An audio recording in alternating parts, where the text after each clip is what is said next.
Subscribe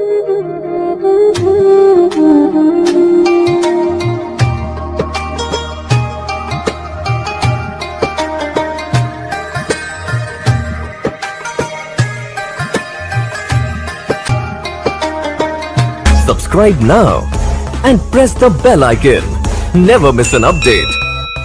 hello dear students, आज के इस वीडियो लेसन में इंग्लिश बेसिक से शुरू करेंगे, यानी बिल्कुल जीरो से। अंग्रेजी भाषा को जो भी द्वितीय भाषा के रूप में चुनना चाहते हैं, उन सब के पास एक कॉमन समस्या होती है कि आखिर पढ़ना शुरू कहाँ से करें, क्या पढ़ें। इंग्लिश ग्रामर में बहुत सारी चीज़ें हैं, टेंसेस पढ़ें, वॉइस पढ़ें, नरेशन पढ़ें, क्वेश्चन टैग पढ़ें, या फिर प्रीपोजिशन पढ़ें, या पार्ट्स ऑफ स्पीच पढ़ें। आखिर पढ़ें तो क्या पढ़ें। अगर आप भी इसी तरह कंफ्यूज्ड हैं, इन सवालों से घिरे हुए हैं, तो इस वीडियो को अंत तक देखें। इंग्लिश ग्रामर को पढ़ने से पहले हमें डिवीजन ऑफ इंग्लिश ग्रामर को समझना होगा, यानी इंग्लिश ग्रामर के बंटवारे को समझना होगा। इसे एक उदाहरण से समझ सकते हैं। जब एक छोटा बच्चा इंग्लिश पढ़ना शुरू करता है, तो हमारे यहाँ के टीचर्स, पेरेंट्स सबसे पहले उसे इंग्लिश अल्फाबेट सिखाते हैं, फिर वर्ड्स, और फिर वर्ड्स की मदद से सेंटेंस बनाना, और सबसे आखिर में पंक्चुएशन यानी चिन्ह का इस्तेमाल करना सिखाते हैं। ठीक इसी क्रम में इंग्लिश ग्रामर को भी डिवाइड किया गया, इंग्लिश ग्रामर का बंटवारा किया गया। तो डिवीजन ऑफ इंग्लिश ग्रामर को हम डायग्राम की मदद से समझ सकते हैं। इंग्लिश ग्रामर को कुल 5 भागों में बांटा गया। सबसे पहला जो है वो है ऑर्थोग्राफी। ऑर्थोग्राफी जिसे हिंदी में हम वर्ण विचार कहते हैं, और दूसरी है इटिमोलॉजी, जिसे हिंदी में शब्द विचार भी कहते हैं। तीसरा है सिंटैक्स, यानी इसे वाक्य विचार भी कहते हैं, और चौथा है पंक्चुएशन, जिसे चिन्ह विचार कहा जाता है, और सबसे आखिरी 5वां है प्रोसोडी, जिसे हम छंद विचार कहते हैं। आज के इस वीडियो लेसन में हम लोग ऑर्थोग्राफी यानी कि वर्ण विचार के बारे में, जैसा कि हम सभी जानते हैं कि इंग्लिश एक लैंग्वेज है। जो भी लैंग्वेज होती है, उसे बोलने के दरमियान, अपने थॉट्स को एक्सप्रेस करने के दरमियान हमारे मुंह से साउंड निकलती है। साउंड अल्फाबेट के मदद से बनती है। अल्फाबेट जिसे हम लोग 26 लेटर्स कहते हैं, याद रखेंगे 26 लेटर्स को अल्फाबेट कहते हैं, यानी इसे अल्फाबेट्स नहीं कह सकते, क्योंकि अल्फाबेट का मतलब होता है पूरा सेट ऑफ लेटर्स, यानी कि जितने भी लेटर्स हैं, ये ए एक लेटर है, बी एक लेटर है, सी एक लेटर है, और ए से लेकर जेड तक ये जो पूरी की पूरी लेटर्स हैं, 26 लेटर्स, इसे अल्फाबेट कहते हैं। और ये अल्फाबेट को 2 भागों में बांटा गया। सबसे पहला है हमारा वाउल्स, और दूसरा है कंसोनेंट्स। जी, मेरे प्रोनाउंसिएशन पर बिल्कुल ध्यान रखेंगे, मेरे प्रोनाउंसिएशन को ध्यान से सुनेंगे।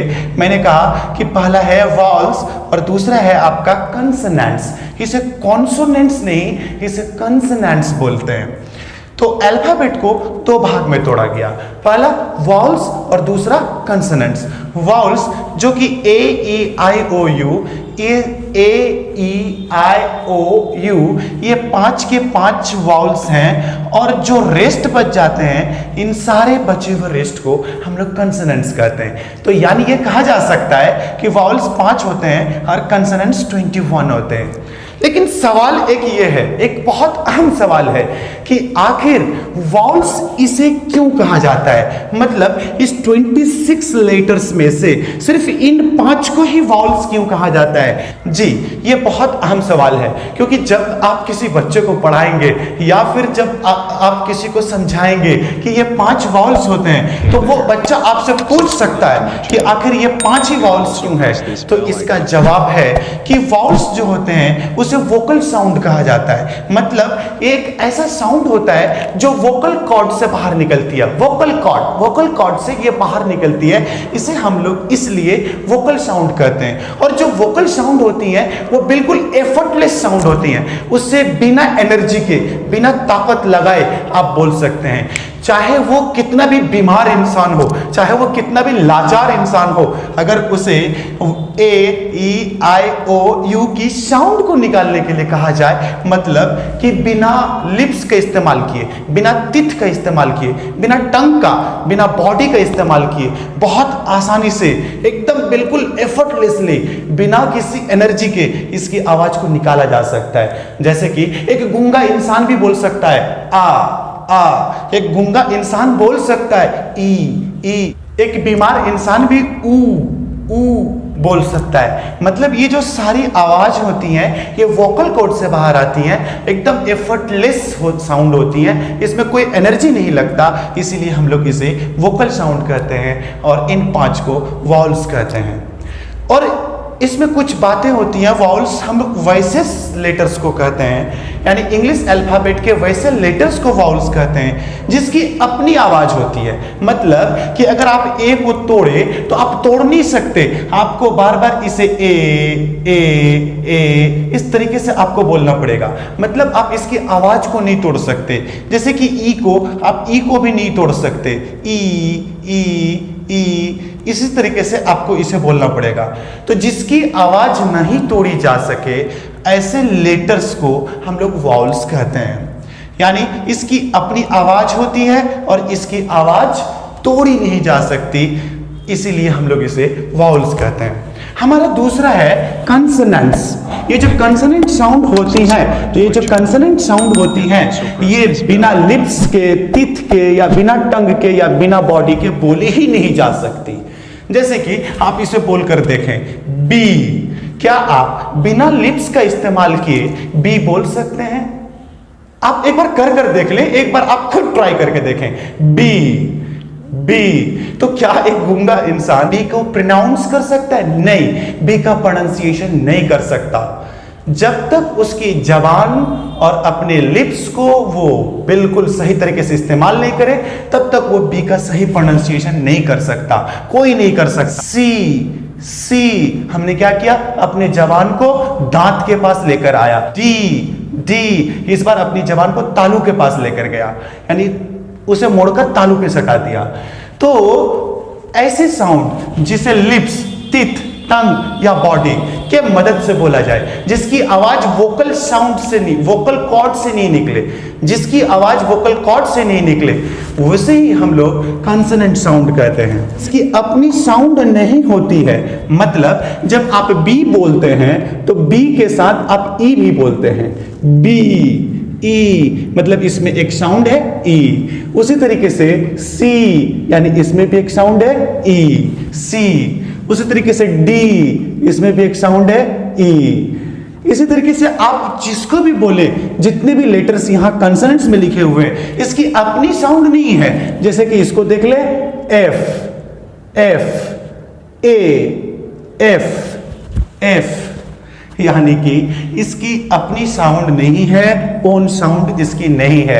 ये वाउल साउंड से, यानी कि वाउल साउंड से मिलकर अपनी साउंड को प्रोड्यूस करता है, इसीलिए हम लोग इसे कंसोनेंट साउंड कहते हैं। साउंड कैन बी ब्रोकन, मतलब इसकी आवाज को तोड़ी जा सकती है। जैसे कि बी को बोलने के लिए हम लोगों ने पहले ब और फिर ई, इसको जोड़ा, मतलब इसकी आवाज को तोड़ी जा सकती है, इसीलिए हम लोग इसे कंसोनेंट साउंड्स कहते हैं।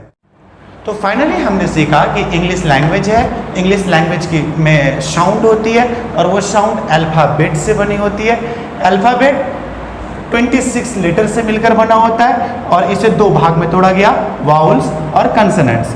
वाउल्स हम उसे कहते हैं जो वोकल साउंड होती है, मतलब कि जो वोकल से बाहर आती है, बिल्कुल एफर्टलेस साउंड होती है, इसमें कोई भी एनर्जी नहीं लगता है, इसकी अपनी आवाज होती है, इसके आवाज को तोड़ा नहीं जा सकता। लेकिन जहां तक कंसोनेंट साउंड की बात होती है, इसकी अपनी आवाज नहीं होती है, इसमें एक दूसरा वाउल की आवाज मिली हुई होती है और इसे वोकल से नहीं बोला जा सकता। मतलब इसे बोलने के लिए लिप्स, टीथ, टंग या बॉडी का सहारा लेना होगा, उसकी मदद लेनी होगी और इसके आवाज को तोड़ा जा सकता है, क्योंकि इसके हर लेटर में, कंसोनेंट्स के हर लेटर में एक वाउल की आवाज मिली हुई होती है।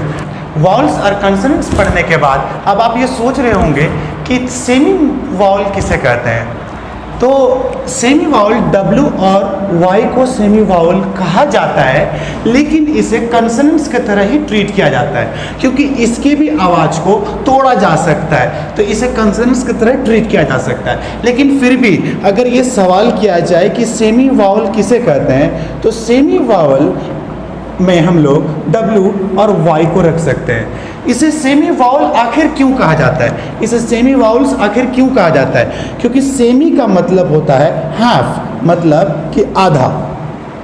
ये आधा वावल है और आधा कंसोनेंट है। ये किस तरीके से, ये जो W और Y है इसकी एक नेचर होती है, जब ये at the beginning of a word होती है, मतलब किसी भी वर्ड के शुरू में होती है, at the beginning of a word, जब किसी भी वर्ड के ये शुरू में होती है तो इसकी जो आवाज़ होती है वो होती है कंसोनेंट की आवाज़ होती है, कंसोनेंट की आवाज़ होती है।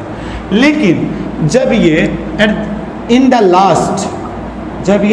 लास्ट ऑफ अ वर्ड होती हैं, इन द लास्ट और मिडिल ऑफ अ वर्ड होती हैं, तो इनकी आवाज़ वाउल जैसी होती है। एग्जाम्पल के तौर पर सिंपैथी, देखिए यहाँ जो Y है, यहाँ जो Y लेटर है, इस वर्ड में Y लेटर बीच में है और एक Y लास्ट में है। मैंने आपको बताया कि Y यानी W और Y जब इन द लास्ट हो या फिर मिडिल ऑफ अ वर्ड हो तो ये हमेशा वाउल साउंड देती हैं। तो आप यहाँ देख सकते हैं सिम यानी कि ये आई जैसा साउंड कर रही है, पैथी थी ई जैसी साउंड कर रही हैं, पैथी, तो सिंपैथी। तो ये जो वर्ड है, यहाँ जो Y का इस्तेमाल हुआ इस वर्ड में, एक बार बीच में, मिडिल में, एक बार वर्ड के लास्ट में, ये दोनों को दोनों वाउल साउंड को रिप्रेजेंट कर रही है, वाउल साउंड की तरह आ रही है। तो ये Y यहाँ आप कंसोनेंट साउंड में देख सकते हैं। इसी Y को जब मैंने बीच में इस्तेमाल किया या आखिर में इस्तेमाल किया तो इसे आप वाउल साउंड की तरह देख सकते हैं, इसीलिए इसे सेमी वाउल्स। मुझे उम्मीद है आप इस वीडियो से ऑर्थोग्राफी यानी वर्ण विचार के बारे में बहुत अच्छे से सीख गए होंगे। लेटर्स अल्फ़ाबेट में क्या फ़र्क है ये भी सीखे होंगे, लेटर्स कितने तरह के होते हैं ये भी हम लोग इस वीडियो में समझें। तो मेरे साथ नेक्स्ट वीडियो में बने रहने के लिए, यानी इटिमोलॉजी की वीडियो में बने रहने के लिए मेरे चैनल को सब्सक्राइब करना बिल्कुल ना भूलें और इस वीडियो को ज़्यादा से ज़्यादा शेयर करें।